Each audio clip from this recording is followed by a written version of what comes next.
एक इसका नाम है कुरान, ये हक है। ए अल्लाह हमने तेरी किताब पाक को, कुरान पाक को माना और कबूल किया, लेकिन कुरान के अलावा इसका और नाम क्या है? इसका दूसरा नाम जो बिल्कुल इसके बराबर चलता है वह फुरकान। नज़्ज़ल अल फुरकान अला अब्दिही, अल्लाह ताला ने फुरकान उतारा अला अब्दिही, अपने बंदे पर, लियकून लिल आलमीन नज़ीरा, ताकि ये पैगंबर फिर पूरे जहानों के लिए अल्लाह की तरफ से डराने वाला हो जाए। तो नज़्ज़ल अल फुरकान, तो कुरान पाक का दूसरा नाम क्या है? बोलो। फुरकान। भाई यार आप ज़रा तवज्जो के साथ कहें कि कुरान पाक का दूसरा नाम क्या है? फुरकान। फुरकान, तो फुरकान का माना क्या है? कि हक और बातिल को फ़र्क के साथ बयान करने वाला। तो अगर आसमानी दावत यही हो कि आपस में तुम इत्तेहाद करो, तो फिर इसका नाम फुरकान कैसे होगा? इतनी किताब, ज़ख़ीम किताब, इतने अहकाम, इतनी आयात, तो इसका नाम फुरकान कैसे होगा? फुरकान का तो मतलब ये है कि हक और बातिल में फ़र्क हो। नज़्ज़ल अल फुरकान अला अब्दिही लियकून लिल आलमीन नज़ीरा। तो नबी पाक सल्लल्लाहु अलैहि वसल्लम की शान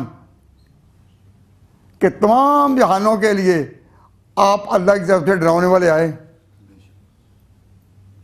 उसकी पकड़ से डराने वाले आए, तो वो तो तभी हो सकता है कि इस किताब को बतौर फुरकान के कबूल किया जाए कि हक और बातिल का फ़र्क होगा।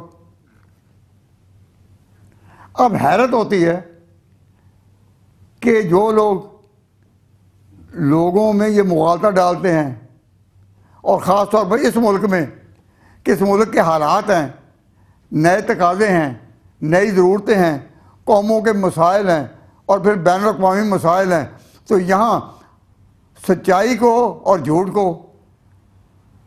हक और बातिल को मिलाकर रखा जाए, या ये हुक्म जो है कि ये फुरकान यहाँ है। अगर ये एशियाई ममालिक में फुरकान है तो क्या मगरबी ममालिक में फुरकान नहीं? फुरकान का तो मतलब ये है कि फ़र्क करेगा। हाँ, एक बात ज़रूर याद रखें कि जो मुश्तरका काम होते हैं, मुश्तरका काम, उसमें आपस में इश्तराक होता है। इश्तराक का माना कि सब उसके लिए कंबाइन हो जाओ। तो कॉम्बिनेशन का मतलब यह है कि उस काज के लिए, उस इश्यू के लिए तुम मिलकर चलो, तो उसका नाम है इश्तराक, इत्तेहाद उसका नाम नहीं। हिंदुस्तान में कई कौमें बसती थी, हिंदू भी थे, मुसलमान भी थे, और जब एक बैरूनी हुकूमत कायम हुई, यूरोप की कौमें वहाँ पहुँचने लगी, बैरूनी हुकूमत कायम हुई, तो उसके बाद हिंदुस्तान को आखिरी मरहले में आज़ादी बहाल करने के लिए, कि हिंदुस्तान एक ऐसा मुल्क है जिसमें सदियों से मुसलमान और हिंदू मिलकर रह रहे थे, तो इन्होंने मिलकर कोशिश की कि बैरूनी हुकूमत चली जाए। जो लोग तिजारत के उन्वान से आए थे वो तिजारत में ही रहें, हुकूमत में दखल ना दें और मुल्क पर कब्ज़ा ना करें।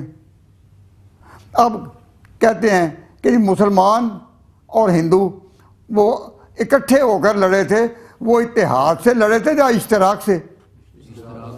भाई इस कॉमन काज के लिए जो वो इकट्ठे हो, तो वो इश्तराक के साथ इकट्ठे हुए। हिंदू हिंदू रहा, मुसलमान मुसलमान रहा। मेरी बात अगर नहीं समझ आ रही तो खुद कहो कि हिंदू और मुसलमानों में इत्तेहाद हुआ था या इश्तराक? इश्तराक हुआ था ना, इत्तेहाद तो नहीं ना। इसलिए मेरे और मिसाल याद आ गई कि इंडिया में कादियान ज़िला गुरदासपुर में मिर्ज़ा ग़ुलाम अहमद कादियानी ने अपनी नबूवत का पैगाम पेश किया और गलत तौर पर दावा नबूवत किया।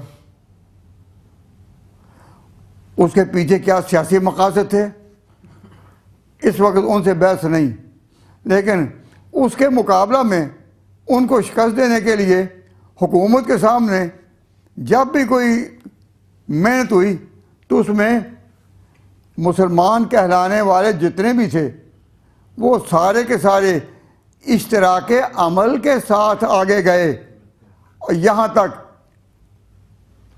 कि पाकिस्तान भी बन गया और पाकिस्तान की कौमी असम्बली ने मिलकर इनको गैर मुस्लिम अक़लियत करार दिया।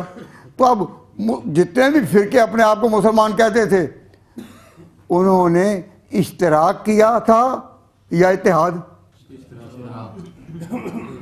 भाई अल्लाह के बंदों की सोचो, उन्होंने इश्तराक किया था या इत्तेहाद किया था? आले सुन्नत ही रहे, आले सुन्नत ही रहे और शिया वो शिया ही रहे। उन दोनों ने और भी जो फ़िरके थे उन्होंने सब ने मिलकर कहा कि ये कादियानी जो हैं इनको ज़ाब्ते के तौर पर फॉर सेक ऑफ कॉन्स्टिट्यूशन इनको गैर मुस्लिम करार दिया जाए, ये गैर मुस्लिम अक़लियत होंगे।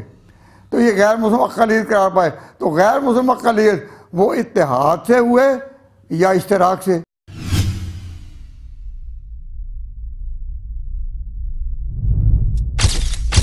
Message TV. This is your channel.